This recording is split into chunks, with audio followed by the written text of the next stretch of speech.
이제 단사화를 남겨두고 있는 옥시 부인전인데요. 12화 엔딩은 그야말로 충격적이었죠. 관아를 찾았던 태영은 예상치 못한 인물에 큰 충격을 받았는데요. 그곳에는 소혜의 아버지 김낙수가 있었던 것입니다. 새로운 현감이 부임했다는 사실은 알고 있었는데요. 하지만 본 적은 없는지라 그가 김낙수라는 사실은 꿈에도 몰랐던 것입니다. 그를 보고 놀란 사람은 태영만이 아니었는데요. 천승위와 만석이 또한 단번에 그를 알아봤죠. 만석이는 이 사실을 태영에게 알리기 위해 미친 듯이 달려갔는데요. 하지만 한 발 늦은 뒤였습니다. 김낙수를 본 태영은 급히 자리를 피하는데요. 하지만 더 큰 난관에 봉착하게 됩니다. 꿈에서도 보고 싶지 않았던 소혜를 그곳에서 만나게 된 것이죠. 소혜가 박준기의 첩으로 들어간 이유는 단 한 가지였는데요. 구더기를 잡아 복수하는 것이었습니다. 그가 10년이라는 세월이 지났음에도 여전히 포기할 수 없는 이유는 바로 이것인데요. 그를 잡기 위해 추노꾼에게 너무 많은 비용을 사용했기 때문이죠. 이로 인해 집안이 몰락할 위기에 처했던 것입니다. 그뿐 아니라 김낙수는 구더기에 의해 얼굴에 큰 상처를 입었는데요. 소혜 또한 구더기로부터 똥물을 뒤집어 쓴 후 그 어디에서도 혼담이 들어오는 곳이 없었죠. 그러다 보니 현재까지 노처녀로 있었던 것입니다. 결국 그들이 선택할 수 있는 선택지는 단 하나였는데요. 누군가의 첩으로 들어가는 것이었죠. 김낙수는 박준기의 권세를 이용해 다시 부활을 꿈꿨는데요.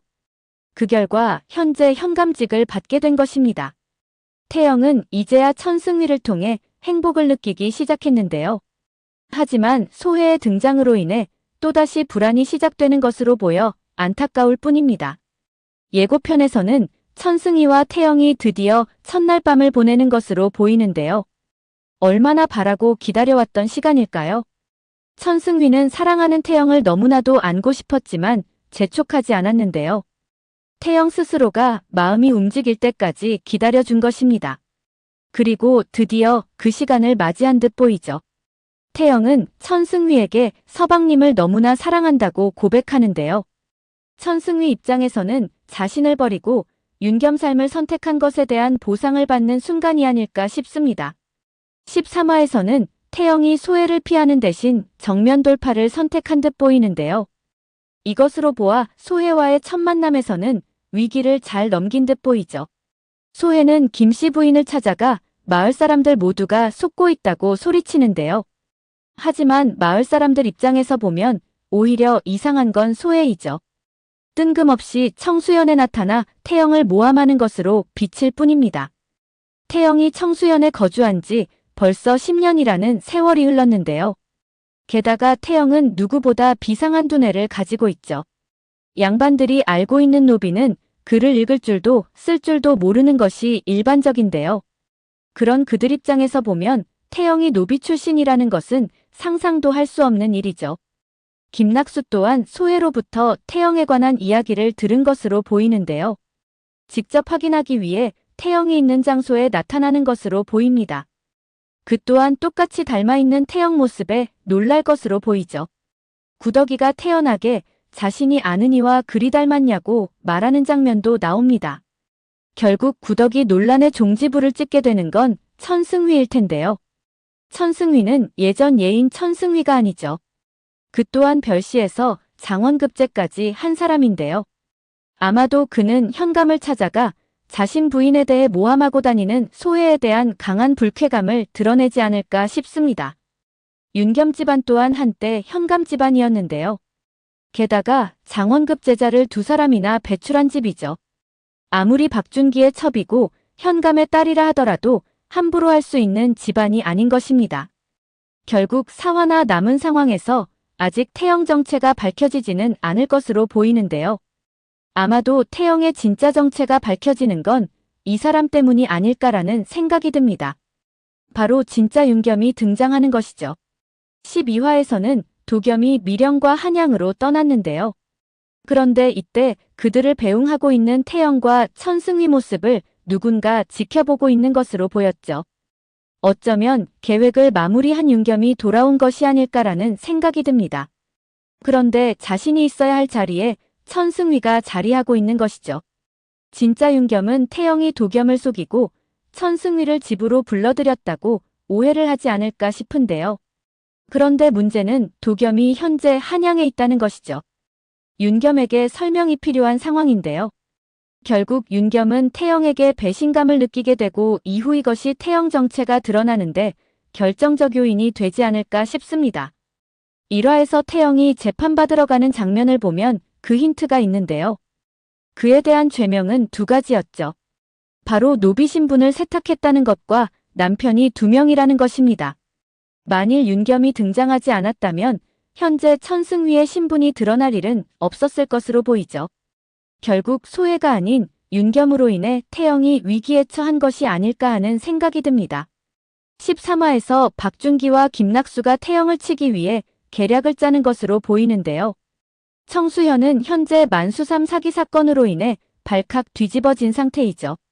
현감 김낙수 입장에서도 사건이 더 커질 경우 자리 보전은커녕 처벌까지 받을 수 있는 상황인데요.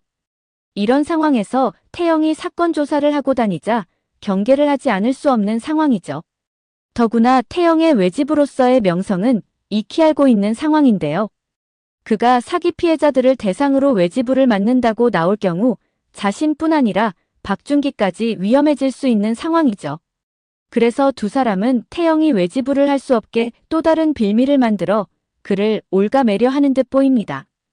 박준기는 김낙수에게 이렇게 말했는데요. 의금부와 닿아 있는 연인이 그걸 이용하자고 말이죠. 어쩌면 외지부를 하면서 사람들로부터 돈을 뜯어냈다는 빌미를 만들려고 하는 것이 아닌가 싶습니다. 태영과 천승위 또한 가만히 있을 수 없는 상황인데요. 청수연에 너무 많은 피해자가 발생했기에 범인을 꼭 잡아야 하는 상황이죠. 박준기와 김낙수는 이 사건이 자신들의 무덤이 될 거라고는 생각지도 못하지 않을까 싶습니다. 태영과 천승위는 범인을 잡기 위해 판을 크게 벌리려는 듯 보이는데요. 만석이와 도끼를 사건의 핵심부에 잠입시키는 것으로 보입니다. 그런데 만석이 다 완벽한데 배우가 필요하다는 말을 하죠. 이 말에 힌트가 있는 것으로 보이는데요. 어쩌면 천승위가 사건 수사를 위해 변장을 하고 잠시 예인으로 돌아가는 것이 아닐까 생각됩니다. 현재 천승위라면 연기는 물론이고 지시까지 모두 겸비한 상태인데요. 노비인 두 사람이 언더커버로 잠입하는 것보다 훨씬 더 빠른 결과를 얻을 수 있죠. 천승위가 이 사건에 직접 뛰어든 건 현감의 배후를 잡으려는 것이 아닐까 생각되는데요. 태영은 현감 뒤에 더 큰 세력이 있을 거라고 생각하는 것이죠. 일전의 금광의 경우도 현감 뒤에 또 다른 배후가 있었는데요. 하지만 현감이 스스로 생을 마감하면서 밝힐 수가 없었죠. 더 이상의 사기 사건들을 막기 위해서라도 최고 빌런을 잡아야 하는 상황인데요. 결국 꼬리가 길면 밟힌다고 박준기 또한 정체가 드러나지 않을까 싶습니다. 박준기는 달면 삼키고 쓰면 뱉어버리는 인간인데요. 자신의 수족과 같은 사람이라도 쓸모가 없어지면 바로 처리해버리는 인간이죠. 지행수도 박준기의 입안에 혀처럼 굴었지만 결국 박준기에 의해 죽임을 당했는데요. 어쩌면 자신에게 위협이 닥쳐올 것을 염려한 그가 김낙수 또한 죽이지 않을까 생각합니다. 하지만 김낙수가 죽기 전에 태영이 그에게 미행을 붙이지 않았을까 생각되는데요. 지행수에게도 미행을 붙였었지만 결국 박준기를 잡지 못했었죠. 아마도 김낙수에게도 미행을 붙여 배후가 박준기라는 것을 결국 밝혀내지 않을까 싶습니다.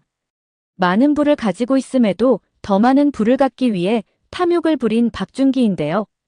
결국 박준기가 행해온 모든 죄상이 낱낱이 밝혀질 것으로 보이죠.